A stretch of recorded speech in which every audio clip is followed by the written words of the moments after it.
Hi, welcome to episode 28 of Talk About the Passion, which is really episode 90. But since episode 28 no longer exists for one reason or another, this 90th episode is now episode 28, or technically episode 92, since two episodes of this podcast no longer exist for one reason or another. Confused? Me too. I have a couple of good guests coming up the next couple of weeks, but I've been wanting to do this one for a bit by myself on here, and finally I've gotten around to it. So I have a confession to make. I worked at a few different used record stores in Massachusetts and New Hampshire in the late 80s and well into the 90s. And yeah, I probably judged you unfairly when you bought whatever edgy people like me felt like we needed to shit on that week. I've since changed, and I'm at a point in my life, and have been for many years, where if I don't like something, I just don't talk about it. And I certainly don't do that thing where someone will, post on Facebook they're going to see a band, and then a bunch of people start talking about how much they love that band, and hey, we're having a discussion, and then that one guy or girl shows up, this band sucks, this band's overrated, or my favorite, who? Like someone is talking about, Turnstile, and that person has to show up, that annoying guy that you always snooze for 30 days, and he's usually in his 50s, who you cringe every time you get a notification they comment on something. Yeah, that guy. Buddy, go home. Nobody wants to smell what you're stepping in. I've had a few people ask to do an episode of this podcast just to shit on a band or their fans or whatever, and that's, the furthest away from anything I'm interested in putting out there. I'd have to change the name of the podcast if I was, doing something like that. Way before I started working at any record stores, or I'd visit Tower Records on Sunset Strip. I lived there as a kid for a few years. My dad was in the record business at A&M Records, and he had an account there, I think. I don't know if that's just... Yeah, we have an account there. I don't know what that even means. But he would go there, and we would go there on like a Sunday, and he'd let my brother and I each pick, 2 or 3 records out. I, of course, would pick out, Kiss and Ted Nugent, that kind of thing. Every once in a while, though, you'd, try something different and score a good one. Or like the time, my brother disputes that this was actually him and not me. Maybe it was a team effort. When we got home from these trips, my dad would hand out the records, and, off we'd go into our rooms and spend the next few days, dissecting the record. One time a copy of Frank Zappa's Live in New York, that pink one that has the, this sidelong, sick version of Purple Lagoon. Yeah, that one. We didn't care about that song, though. We wanted what was on side 1, the opener of the album, Titties and Beer. The song that has that interlude in the middle where Frank Zappa argues with Terry Bozzio, who's playing the devil. It's actually aged pretty well, unlike some of Zappa's catalog, which I can't really get through at this point. So my dad pulled this one out and puzzled why we would pick this, 2 kids into Styx and Kiss and, Foghat, whatever, and all of a sudden we're buying a Frank Zappa album. I was 7, my brother was 9. He asked us to name a song on the record, and not wanting to say the word titties in front of my dad, there was silence. My dad, probably rolled his eyes and finally handed it over, and that, became one of our favorite albums. But, that song, I don't think I listened to that entire album until I was, 26 and just going through that Zappa phase. The first record shop I worked at was called Rocket Records, and it was in Saugus, Massachusetts on Route 1, which is essentially like a highway that has, just strip malls after strip malls. The store was on the northbound side, north of the Orange Dinosaur and just south of the Rock on the side of the road that for many years had SSD Control spray painted on it. Longwood Road in Lynn, Mass. is pretty close to that rock. So if you know what that means, you can kind of guess who might have painted that on that rock. In our plaza, there was a restaurant called Augustine's, which had I think it was a buffet style thing. And that was a pretty big restaurant for old white people to come and get lasagna and cheeseburgers. And we would often go over there. There was a liquor store in our little place. There used to be a stereo store there. Techniques? No, what was that place called? I don't know. If you remember, let me know. A dialysis center, a hair salon, and a bathing suit shop. I can't remember. I can't believe I remember all this stuff. Rocket Records was a key player in the underground metal scene in Massachusetts. There wasn't many places carrying, early, new wave of British heavy metal stuff. Bob Mayo from 80s thrash metal band Wargasm, and 3-time guest on this here podcast. He talked about going on there when he was on the podcast, and discovering a lot of that new wave of British heavy metal. And Rocket carried stuff that most record stores weren't carrying. Lots of underground and independent music, with a good chunk of it being metal. You weren't going to find a Raven album at Strawberries or whatever. And funny to think, as the two main owners of the store, Fred and Hayden. Hayden I never had met. Hayden ran the store in Nashua. We had 2 stores, the Saugus one in Nashua. And those 2 guys were the least heavy metal people I know. If I remember, there was a lot of world beat music when Fred was in, because what's really going to connect with a store full of denim-clad customers on a Saturday afternoon is a 40-minute album of steel drum music, or whatever David Byrne was probably grooving out to at that time. I was a regular there as a teenager, even though you had to have someone drive you up there, because it was there was no public transportation to take you to Route 1 in Saugus. I think maybe you could have taken the 442 from Swampscott to Central Square, and maybe another the Walnut Street bus to Saugus. I think that probably would have done. But you would have had to walk on Route 1. Past Godfried's, that creepy hotel, the Knoll, whatever the hell it's called, the Grassy Knoll or something, like the Pine Knoll or something. And then Carl's Sausage Kitchen. And then you would be in the Rocket Records parking lot. I remember you'd have your parents drive you up there, our friend. I didn't have a car when I was that young, when I started going there at like 14 or whatever. I remember my friend Peter had this import U2 thing that was basically their first 4 7-inch singles. I think it was called like U2 Play or something like that. I think it had the Out of Control single, 11 O'Clock TikTok, I Will Follow, and maybe a New Year's Day single. The great early stuff. I mean, I like all of U2.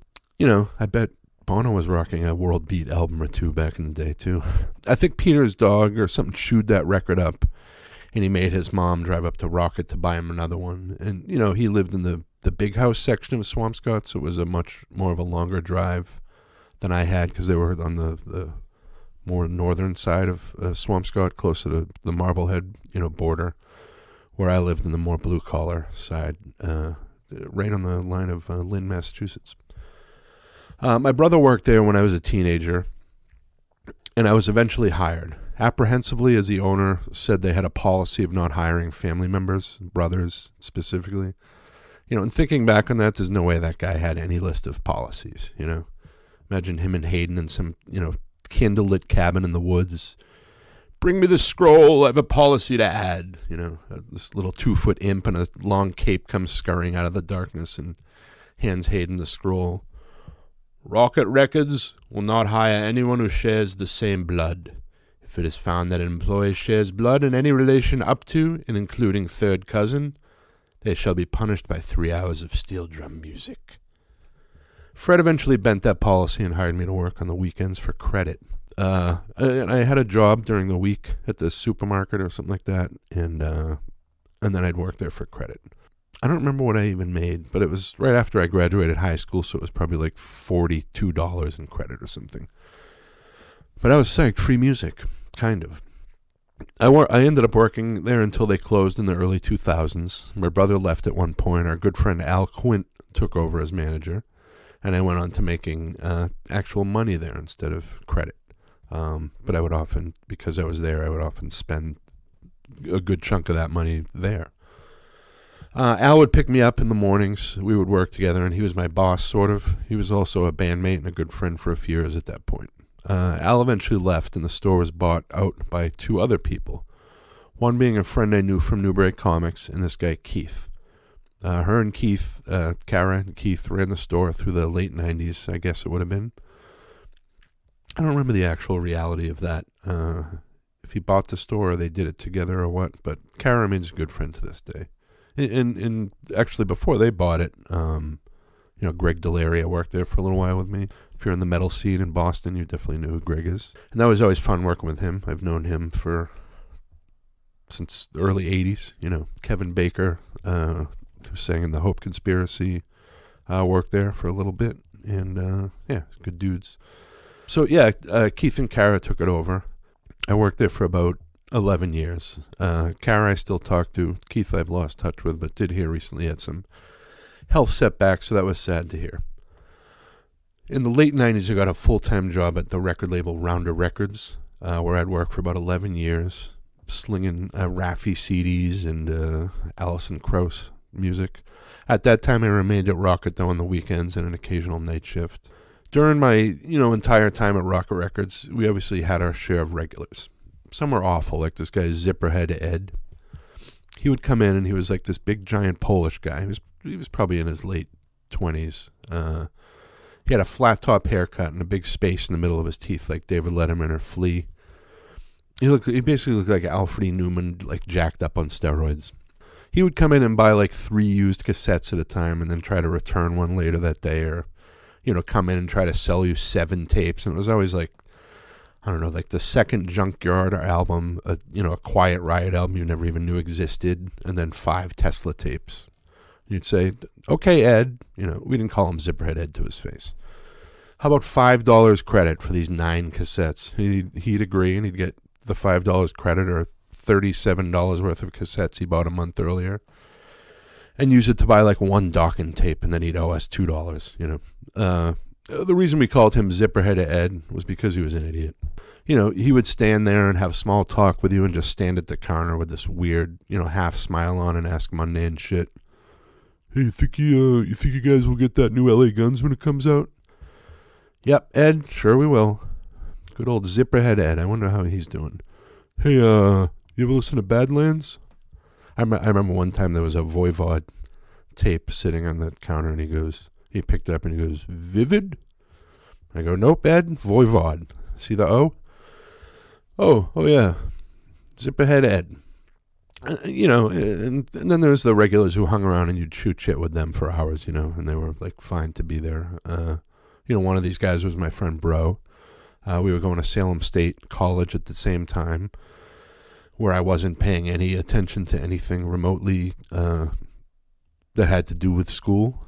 It was basically working the radio station there, playing this band called Black Barbie with Bro and our friend Gretchen. But Bro would come up on Saturday mornings, like when I opened, he'd bring a coffee or whatever, and then we'd hang out for, a few hours. At one point we talked about starting a band, and we did. And at one point we needed a name for the band, and we're going back and forth, and he just said Presley. I tore a piece of the cash register tape, and he wrote it down, and thus Presley was started. We started as a 3-piece, briefly tried doing the 4-piece, and then went back to being a 3-piece, and that's when we did our best stuff, in my opinion. That band lasted about a decade, and we recorded stuff with Steve Austin from Today's the Day, which is the song you hear at the beginning of all the episodes of this podcast. Vodka and Orange Juice is from the record we recorded with him. And hey, I still have that piece of paper that says Presley somewhere.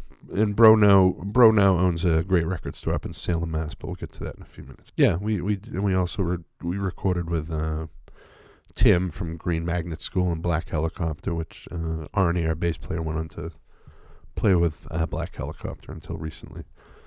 And that record we recorded with Tim, we sent to Kramer, the producer, the guy from Bongwater, and he mastered it.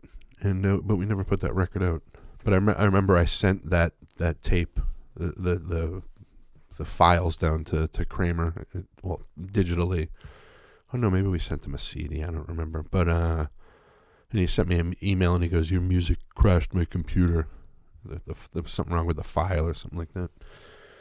Anyway, that record's called The Mansion, and you can find it on the Presley Bandcamp page. During a lot of this time, my brother and I would also go to those record conventions. He would also often have a table selling stuff I would work at, and sometimes I wasn't into doing those because it was a lot of work. It was a long day. And then most of the vendors at those were like selling doo-wop. This was more in the mid to late 80s, and they, would be blasting doo-wop, and you'd have to work your way through a bunch of crap to find the, few people selling the good stuff. I found my copy of the SOA No Policy there, the second pressing, for $60, which, at that point I wasn't really spending $60 on records at, age 20.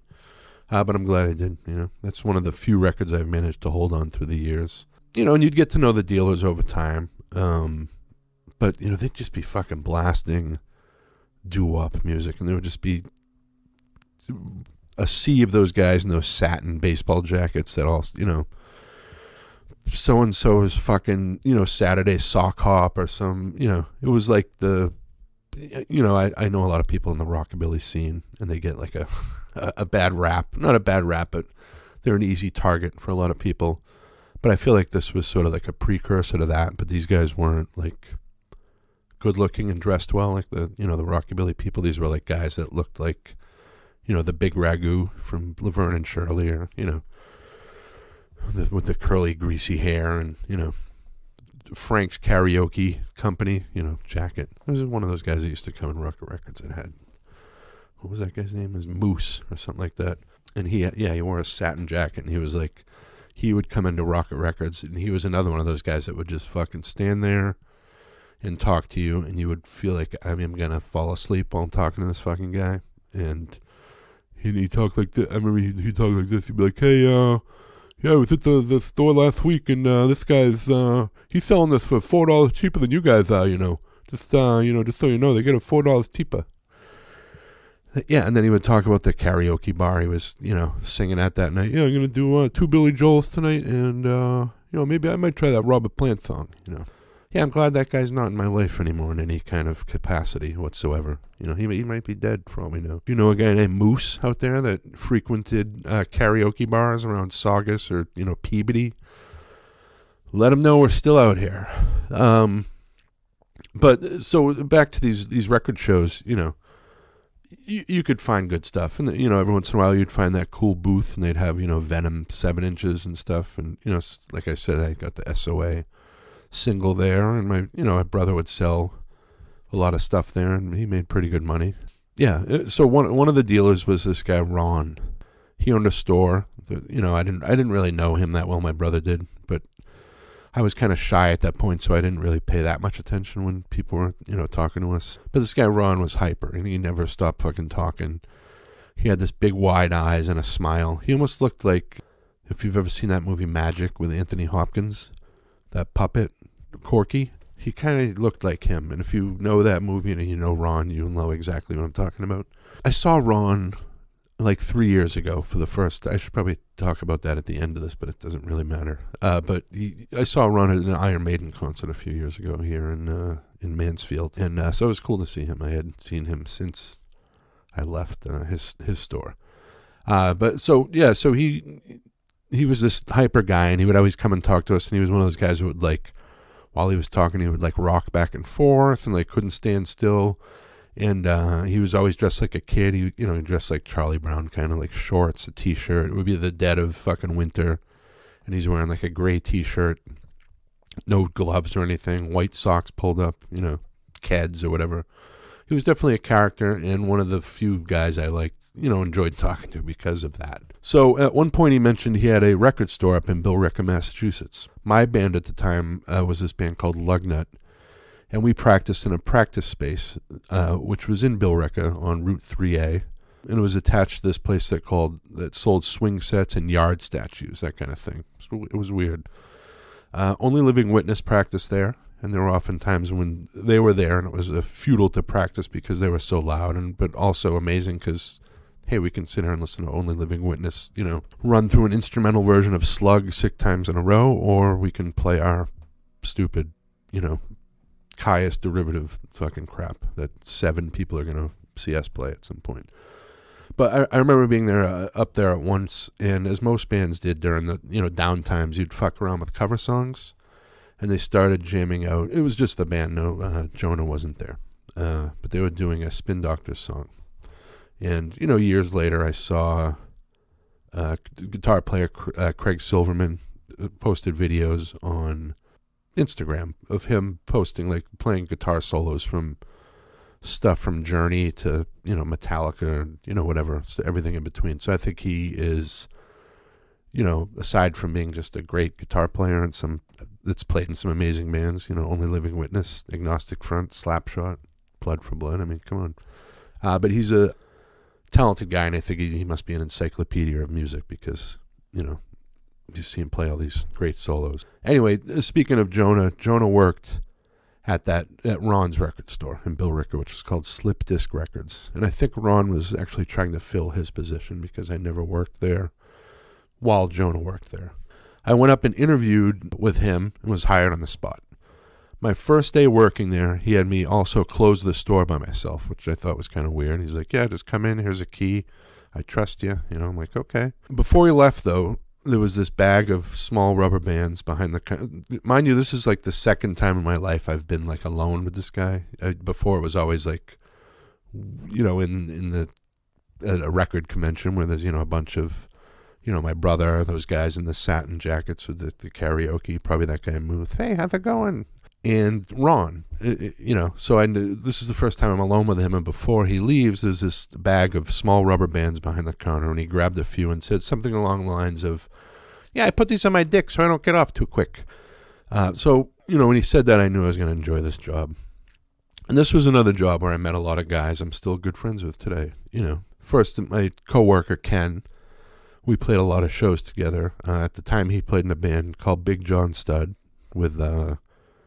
Dave Jarvis, who I'm now friends with, and who's, played with Worshipper, and Ken, he played in Ichabod. So when Ken was in Ichabod, I played in Presley, and we did a lot of shows together. And we ended up sharing a rehearsal space with them years later in that Bill Ricker place, or Burlington or something, I don't know. And these guys are all solid folks. There was a guy, Jason, he was a pizza delivery kid. And he would come by and hang, and we became good friends. And now, thanks to social media, we're good friends and talk often on there. Yeah, all those Bill Ricker and Merrimack Valley people that frequented the shop or were part of the music scene around there were cool. They had a different vibe than North Shore people where I came from. Maybe it was because they all loved hockey, so they had an edge. Well, people played hockey up north, too. I don't know what the fuck I'm talking about. One night in the dead of winter, Ken, Jason, and a few other guys went to see James Brown playing Lowell, Massachusetts. Jack Kerouac. Yeah, James Brown. So we met at the record store and then carpooled in 2 different cars to the show. The show was as, good as you'd expect a James Brown in the show in the late 90s show to be, It was good. I have no clue who any of the people in the band were. It definitely wasn't anyone famous, Fred Wesley wasn't there, But at the show, all of us bought these James Brown pins. It was just like this 3-inch round circle that was just his face and his hair sticking up. So after the show, we were dropping people off at the shop to get our cars because we went into 2 cars instead of 4 or 5 or whatever it was.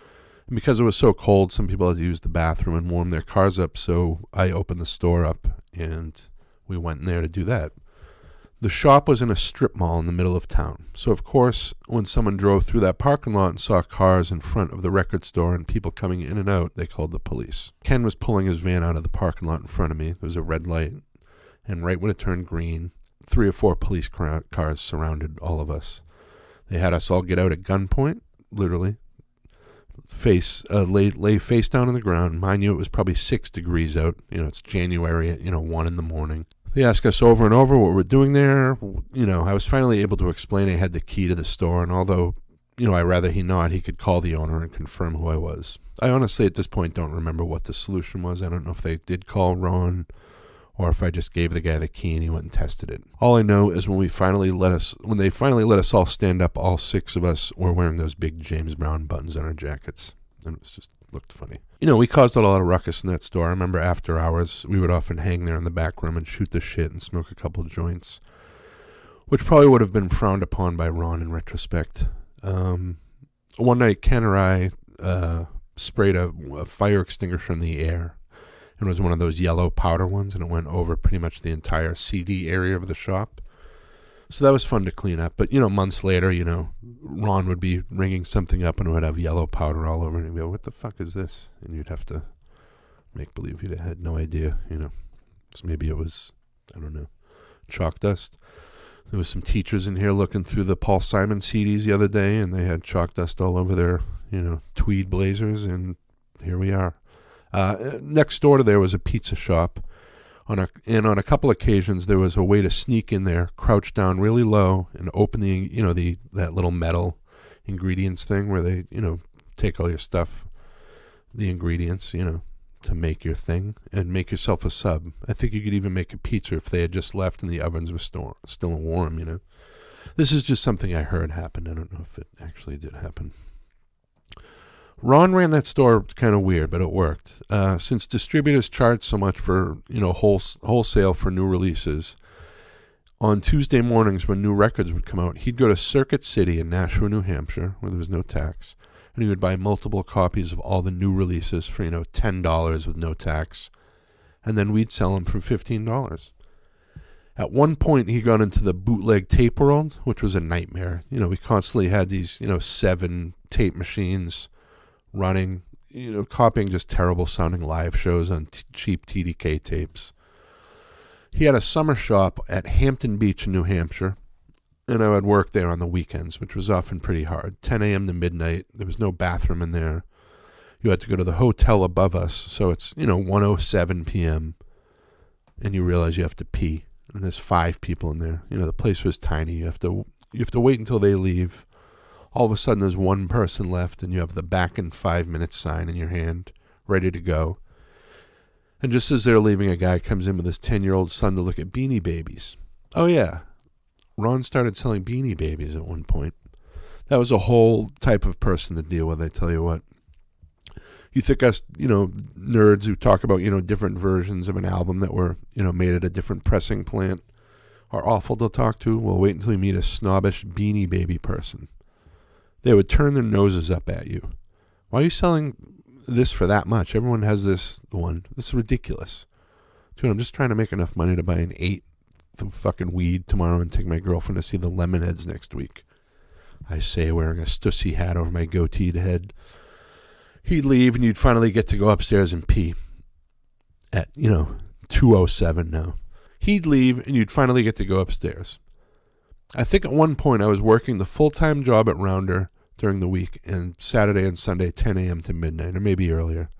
Those were long days, and since, it was mostly foot traffic or tourists, it wasn't like working at one of the other record stores where people would come in and, talk about music with you and, that kind of thing. Although, at one point there was a coffee shop next door, and the couple who ran it were this nice couple, Jim, and I don't remember what his wife were, but they were hippies. But the guy, Jim, was like this angry guy. He was like a hockey guy. He seemed like he was always ready to like fight people, which is, like a common theme in Hampton Beach, New Hampshire, especially in the summer. There's just a lot of terrible people walking around up there. But he'd be, like, this fucking guy out here, this fucking piece of shit. Then he'd come in like 3 minutes later. Hey man, Jerry sounds so sweet on this fucking Stella Blue, man. Check it out. At one point, him and his wife hired this girl, who I later learned was a heroin addict and was fired for stealing money. Let's call her Kathy. We became friendly, and I really wanted to ask her out, but I never did, or maybe I tried and she changed the subject. Whatever. That was pretty much me in the 80s and 90s. Oh, hey, you want to go out sometime? I mean, you don't have to. I was like a walking Descendants song. Anyway, this girl was in there talking to me, and at one point picked up a copy of Replacement's Let It Be and said something like, such a great one, right? And I nodded my head in agreement, all the while knowing even though it was currently, 1996, I had never heard this record in my life. I could recite every, R.E.M., Smith's Cure lyric, frontwards and backwards, but, knew all the fancy punk rock records. But for whatever reason, I never listened to that Let It Be Replacements album. So, of course, I went out and got my own copy and played the shit out of that. I knew the opening song, I Will Dare, but not the rest of it. And, I was pleasantly surprised that there was that cover of Black Diamond on there. Maybe 2 weeks later, I played it in the shop when she was in there, I knew, like on purpose. And she didn't even acknowledge it, That probably sent me to my journal for a month. Oh, my God, I'll never love it. It's fine, though. Being lonely and sad is cool and better than fake people smiling and shit. Most of the years working at these shops, we sold CDs and cassettes. We carried vinyl of underground stuff and some used regular rock catalog stuff, but I hadn't been buying records as much at that point, just CDs. At Rocket Records, the vinyl that we sold was, a lot of times we did consignment with people that had like expensive punk rock records or that kind of thing. I remember this guy came in, I was working by myself, and he had a stack of like 6 records. And normally if someone wanted to sell stuff that looked like, this is worth money. You didn't want to rip people off. I mean, probably as a business person, you probably do. But as like a record store that wanted a reputation of, being good people, you would say, hey, this Misfits record is worth $80. You want to put it on consignment? Because if we buy it outright from you, we're going to give you $3 for it. But if you want to put it on consignment, we'll put it on the wall. And when it sells for $80, you'll get 65 and we'll get 15. Is that how the math works? Something like that. A lot of people would do that, and it was a good way to, get rid of your stuff, because this is before eBay. Most record stores weren't giving money, good money for that. So that was the way to do that. But I remember this guy came in with a stack of records, and it was the first G.G. Allin record, the pre, I want to fuck your mouth or whatever, all that kind of stuff. It's like the first G.G. Allin album, the first Screwdriver album, those like the safe ones for both of those bands. But yeah, the G.G. Allin one has that Cherry Love Affair, and it's a good punk rock record. It's not amazing, but it's better than the stuff that he did later. Oh, they had a couple good songs, like No Rules. My band Lugnut covered that. Like You Care, and I like Drink Fight Fuck. That's a good song too.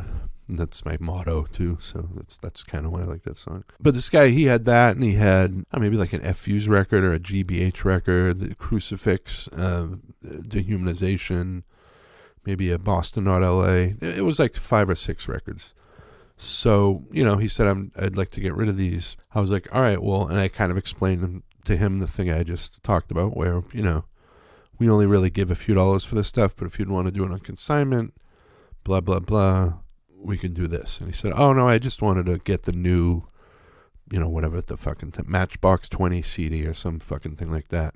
These were my brothers. He died, and we were just trying to get rid of him. I was like, oh, okay, yeah, we'll give you $15 for these. And then I paid the cash register $15, and I got those 7 records for $15 for myself. And, yeah, so that happened. I sold a lot of my shit that I wish I hadn't, like that first Jerry's Kids album, the Siege demo, Misfit stuff, But in my 40s midlife crisis, I was making zero money and spending what money I had on nothing. And, once I finally made my way back to Massachusetts, found a place with a little space and a job, and I restarted collecting records. I still had a good amount of records, but once I got back into it, I got pretty deep, and I'm still down there right now. I just got my 9th copy of the Minor Threat compilation, the one that has the first 2 7-inches on it. So I have 9 of those now. Do I need 9 of those? Not really, but I kind of do. When I first started getting back into this, I was hitting a few different Newbury Comics. There was one in Bellingham, Massachusetts, which is close to where I live now. And that was a good shop. And then there's one in Norwood, which is a bigger store with a great selection of vinyl. But the pricing was also always too high for me, especially considering it seemed like a lot of the records, the used ones, weren't actually cleaned. And they, not that they grade stuff at those stores, but it just seems like they would just buy anything and just put it out and price it for whatever it was worth as like very good or very good plus or mint, and then you'd open it and it would be like, this isn't a nice thing that you did to me. But they were still great for, used CDs and new CDs. But, and man, for the last few years, it's been like a buyer's market for CDs. You can get a lot of catalog stuff for, $4 to $5 now. So, and I do that too. I'm like at the store and I realize I need to hear this, Jethro Tull album. Even though I can just pull it up on my iPod and listen to it, I need to have a physical copy of, The Minstrel and the Gallery in my car for 3 months, and then I'll sell it again, or it'll just get lost at some point. And, I probably have 3,000 or so CDs. Most of them are in those big wallets that hold like 300 each. I have like a closet full of those. But yeah, like some days, like I said, you need a copy of Boston Don't Look Back on CD because it's $3, and maybe deep down inside of me, I feel like that album's going to, suddenly disappear from the world. I can stream it. There's no reason to even own a physical copy of it. It's obviously not as good as the first one. And, come to think of it, I don't need to own a copy of that record. So that's a bad example. I apologize. I eventually grew tired of Newbury Comics, was mainly because I went so much. I just kept seeing the same stuff over and over. When that happens, when you're like a record person and you just keep seeing the same shit over and over. You're like, oh yeah, that same Paul Anka album is still there. Anyway, my friend Bro, who I talked about earlier, opened up a record store in Salem, Mass. Called Residency Records. I haven't visited the new shop, which is bigger than the original smaller one, which is on Bridge Street. But he seems to be doing pretty good down there, and it's in downtown. But that's on, I think, 7.5 Church Street in Salem. And if you look up the shop, Residency Records, on Instagram, give them a follow. There's always good updates, and he posts on new release days. Word of mouth works with record stores for sure, but having an active presence on social media makes it even better. A lot of these new stores, or stores that have been around for a few years, are getting more popular again because of an active social media presence. It definitely helps, because that's how people find shit. So it's cool going in there and now being that guy on the other side of the counter that in between looking through stuff is just hanging around in there. And I always wonder if customers are coming in and they're like, who's this fucking guy just standing here? So yeah, I'm that guy now. That's like I went to see a few years ago. I worked at this warehouse in Danvers, Massachusetts, and these young fellows that worked in there had a band called Carnivora. So they invited me to come see them at one point at a place in Salem. I can't remember if it's underground. It's not Kodo, it's across the street from there. But you would go downstairs. And I went in there, and they were fucking really good, young dudes. And now they're like doing very well for themselves. This was probably, 7 years ago or something. But I was in there, and I remember I was wearing a Venom shirt, and I was, like 47 years old. And I was like, I'm this guy now. I remember this, like when I would go to like metal shows when I was in like a teenager. And there'd be that one guy, like old guy in the back with like a Saxon shirt, like gray hair, and you'd be like, who the fuck is that guy? So I was that guy at this show. But anyway, so now I was that guy at the record store, And this has also been an occurrence at my newest discovery, Wantlist Records, in Newton, Upper Falls. And that's a shop my good friend Brian Coleman opened. He's been on this podcast before, as has Bro, actually. And he's written some amazing books on hip-hop, like Rakim Told Me, and the Check the Technique books. So that shop is small, and it's inside this little antique mall building. They've got a great selection there, and, Brian's great to talk to. So I've enjoyed going in there to see him and his partner hang out for a few hours, like old guys do. And, I've been there a few times now, and there's been other people in there, and we've, he's introduced me to them, and we've shot the shit with them. And, yeah, I've been in there, like a number of times now, and it's like a half hour from my house, so it's like and you don't have to get on the highway because I'm old now, and I don't really like, driving on the highway at this point. I'd rather drive through the fucking trees, I went there yesterday, though, and I bought Judas Priest Hero, Stained Class.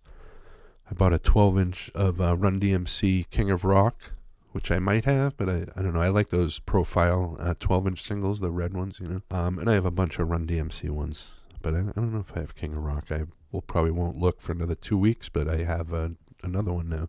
Neil Young After the Gold Rush, which is another one I think I might have, but I don't know. And U2 Unforgettable Fire, speaking of them.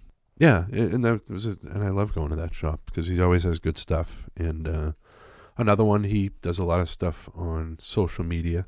So, yeah, you should check him out. And then there's Village Vinyl and Hi-Fi in Coolidge Corner, Brookline, Mass. And the owner, Jonathan Sandler, is, a really cool guy. He's great to go in and talk to, and really just one of the nicest guys you can know. It goes without saying, support these record shops and other independent ones. I love going and see John. He has a good selection in there. Metal, hardcore, jazz. He's been around the Boston music scene for years. And, these guys are all friends, so of course I have long conversations when I visit, but it doesn't stop there. They're great with customers, It's a far cry from when you would go to a record store and there would be that guy like, me standing on the other side of the counter, chatting, and then like a customer would come up and the record store clerk just continues to kind of talk to his friend that's hanging out there and kind of ignore the customer.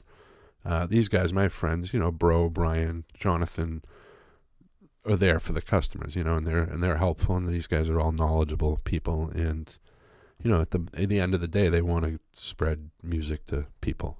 That's a good thing, right? And then out near me is their Nevermind shop, which is in Upton, Massachusetts, and I love this shop. The owner, Mick, is really cool. When I first started buying music again, I started going there. It's in Upton, Mass. It's small. He has a good selection of vinyl in there, and it's mostly like hard rock and that kind of stuff. But he gets good stuff from metal and stuff like that in there. But I think a lot of the real gems are when you first walk in. There's a lot of collectible stuff there, and there's like old magazines like Circus and Cream, Hit Parader, old books. He's got a lot of cool posters, and then a great selection of CDs in there as well. And I always like to walk in there with CDs. Get CDs for my drive home there. And again, it's like another thing where, do I really need R.E.M. Green on CD? No, you don't, but it's $4. You've spent $4 on worse things, Remember that milkshake? And I hadn't been there in a while. And I went recently, and he has another employee working there, a young lady. I don't know if there was more employees, but and they seem to have a good presence on social media as well. So maybe he got younger people in there to work and kind of get the store out there, because it seems like they're doing well. And he posts a lot on social media, so that's cool to see. And I made a random stop there like a month ago and came out with the first pressing of Scream Still Screaming, so that was nice. So that's a lot of words, and then there's a lot of other great records. There's Want to Hear It Records, which is over in Watertown. It's run by hardcore guys, and but it's more than hardcore. They have a lot of cool stuff in there. A friend, Joel Martell, just opened a shop up in I think it's in Laconia, New Hampshire, called New Hampshire Vintage Vinyl. And I'm dying to go up there because he posts a lot of stuff on Instagram and Facebook of stuff that's coming in. I'm always like, fuck, this is too far away. I wish I could go up there. So I'm planning on making a weekend trip up to that area at some point. So that's definitely on. And, it's almost going to be, because I really want to go to that store. And I love that area of New Hampshire. So, it'll be fun to do that and actually meet him in person, because I never have. Well, that's a lot of talk for just one person here. If you like, drop, some of your favorite record stores in the area in the comments here. Another one I found recently was Red Scroll Records in Connecticut. I can't remember what town they're in, but I went down to New Haven like a month ago to see Built to Spill and Wilco, and I spent the night there, so I went early. And went to this Red Scroll Records for a couple hours and looked around and got a few things. And that place is great. It's huge. And that's another one where I feel like I would make a trip just to go down there and eat good pizza and then go to that record store. It was pretty close to New Haven where I was staying and where the show was. But that was a good store too. So yeah, a lot of good stores out there. And Discogs is also another place that's been sucking money out of me for music, and Discogs and Discord Records, who have been reissuing everything under the sun lately, just like not reissuing but just doing new pressings on colored vinyl and that kind of thing. Like they just did Fugazi Repeater on blue, and what do you call it, the Minor Threat compilation on like gray. It's like a silvery gray vinyl with a grayish cover. So yeah, that's fun. But yeah, drop your answers in the comments of record stores you like to visit, or where you like to buy your records, how you like to buy your records or your music. It doesn't have to be records. And you can even say the word vinyls, even though it's fucking stupid. You can say it here. It's a safe place. If you're like 26 and you're just getting into this thing, say it. It's fine. I'm 53. Well, I'm not 53 yet. Soon though.